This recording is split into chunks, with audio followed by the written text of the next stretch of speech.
The film that was screening was called Antrum. لو اتفرجت على الفيلم ده هتموت. فيلم ملعون كان سبب في موت كل اللي اتفرج عليه. اكسبلور وصلى على النبي ونبدأ. في سبعينات القرن الماضي تم إنتاج فيلم من إخراج ديفيد أميتو ومايكل لينسي، وقصة الفيلم بتحكي عن أخ وأخت واللي هم مروان سميث ونيكيل توم بيكنز.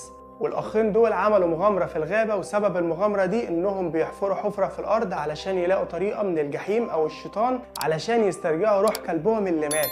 وعشان تكون عارف الكلب مات من فترة قصيرة. واسم الفيلم أنتروم، وتوقف عرضه لسنين طويلة بعد ما خلصوا تصوير، ولكن في سنة 1988 أخيرا تم الإفراج عن الفيلم وتم عرضه في بودابست. وقت عرض الفيلم اتحرقت القاعة وكانت سبب في مقتل 56 شخص من الحضور اللي بيتفرجوا على الفيلم.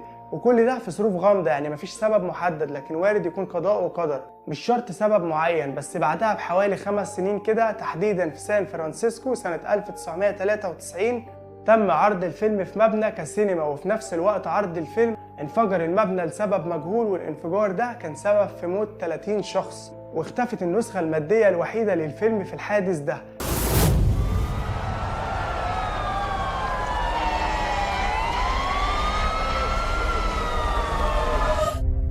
The film that was screening was called Antrum. قضاء وقدر برضه، ليه لأ؟